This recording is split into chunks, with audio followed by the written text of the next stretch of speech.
በኢዮብ ፋውንዴሽን አማካኝነት የና ሕክምና ማግኘታችን ትልቅ እረፍት ተሰምቶናል እና እድሜና ጤና ይስጣችሁ እግዚአብሔር ለሞተም ነፍሱን ይማር። በጣም ነው የማመሰግናችሁ እዚህ የምትሰሩትም በጠቅላላ እግዚአብሔር ይስጣችሁ።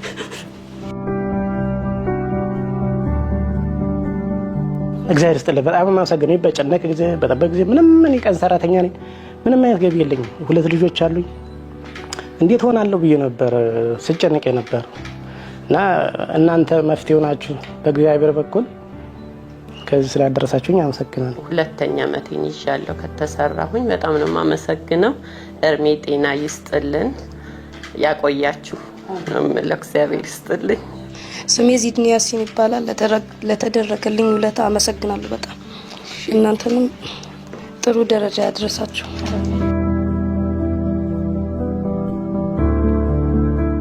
ከ5 ዓመት በኋላ እድል ደርሶኝ እግዚአብሔር ፍቃድ ሆኖ እግዚአብሔር ይመስገንና በጣም ድኜ ወጥቻለሁ። የዳንኩት በእናንተ ኃይልና ጥሩ መስራት ይሄ ነው። በቃ እናንተ ባደረጋችሁት ትብብርና እናንተ በሄዳችሁት ሂደት ባይኖር ኖሮ ህይወቷ መትረፍ አይችልም ነበር ዛሬ ላይ ማለት ነው።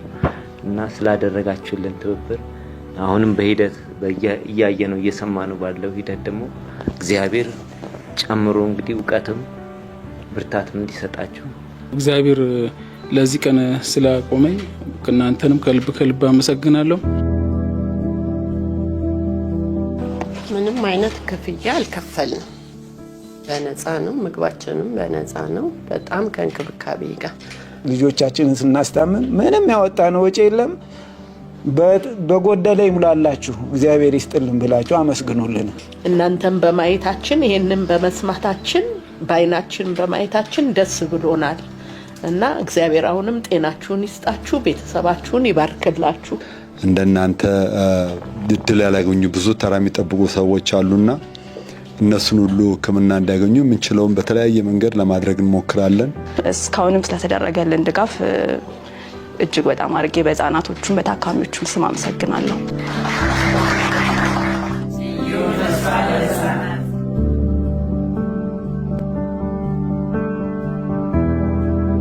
አላማችን አንድ ሰው ካዳንን አንድ ሰው ብለን ነበረ። እንግዲህ እንደምታውቁት እዚህ ሆስፒታል ብቻ 75 ሰው አሳክመናል።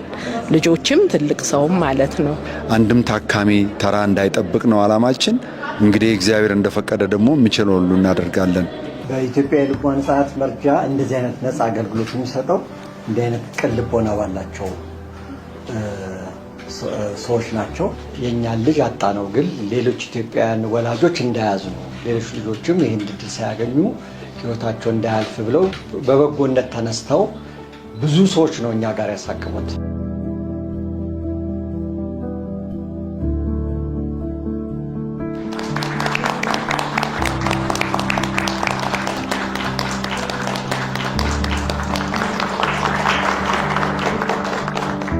እግዚአብሔር ኢዮብን የወሰድከው በምክንያት ነው። ይሄ ምክንያት ደግሞ ለሌሎች ልጆች እንዲድኑ ነው። እኔ ያለቀስኩትን ለቅሶ ባለቤት ያነባችውን እንባ ሌላ እናት እንዳታለቅስ፣ ልጆቼ ቅስማች የተሰበረውን ሌላ ወንድሞች፣ እህቶች፣ አጎት፣ ዘመድ ሁሉ እንዳያዝን ነውና እግዚአብሔር አንተ ጉልበትና ጥንካሬ ውስጠን ብለን ከዚህ በላይ ልንጽናናበት የምንችልበት ነገር የለም። ያንን ሁሉ ችግር አሳልፈን እዚህ ያደረሰን አምላክ እግዚአብሔርን አመሰግናለሁ። ልጅን ማጣት ከሀዘን ሁሉ ከባዱ ሀዘን ነው። ግን እነሱ ሀዘናቸውን የሌሎች ሰዎች ደግሞ እነሱ ያጋጠማቸውን እንዳይገጥማቸው ስራ እየሰሩ ነውና ምናልባት በስጋ ያጡትን ልጃቸውን በመንፈስ ሁልጊዜ አብሯቸው እንዲኖር አድርገዋልና እኛም ደግሞ እነሱ የሚሰጡትን ነገር ወስደን ጥቅም ላይ መዋል አለብን። የሚሰጡት ድጋፍ ትንሽም የሚባል አይደለም። እንደ ምሳሌ ብሰጥ ለቅዱስ ጳውሎስ ሆስፒታል የሰጡት ድጋፍ ምናልባት የብዙ ልጆችን ህይወት የብዙ ቤተሰቦችን ተስፋ የሚያለመልም ነው የሚሆነው። የኢትዮጵያ የልቦና ህጻናት መርጃ ከኢዮብ ፋውንዴሽን ጋር መስራት ከጀመረ ወደ 4-5 ዓመት ሆኖታል። በእነሱ ቀጥተኛ እርዳታ ከ100 በላይ ህጻናት አክመናል። ሰው መሆን የሚጀምረው ለሌላ ሰው ማሰብ የተጀመረ ቀን ነው ይባላል እና እናንተ ሰው መሆናችሁን አስመስክራችኋል። ቀሪው ስራ እኛ የተሰጠንን ኃላፊነት ተወጥተን ለአገልግሎቱን ለሚጠብቁ ልጆች ማድረስ ነው። ኢዮብ ሆፕ ፎር ቺልድረን እና ዩዝ የሚባለው ተቋም ለተቋማችን ብዙ ድጋፎችን ሲያደርግልን ነበር። ኢዮብ ተስፋ ለህፃናትና ለወጣቶች በጎ አድራጎት ድርጅት ተቋቋመው የ17 ዓመት ልጃችን ባልገመትነው ሁኔታ ህይወቱ በድንገተኛ ከጓሯችን በማለፉ የዚህ ልጅ ስም ስጋውን ብንቀብርም ስሙን አንቀብርም ብለን በወዳጅ በዘመድ በቤተ ክርስቲያን አጋዦች ብርታትና ማጽናናት እኛ ያለን ከጎናችሁ ነው ብለው ይሄን በጎ አድራጎት ድርጅት እንመሰርታለን ብለን ተነሳን። በኢዮብ ፋውንዴሽን ለተደረገልን እርዳታ በጣም አድርገን እናመሰግናለን።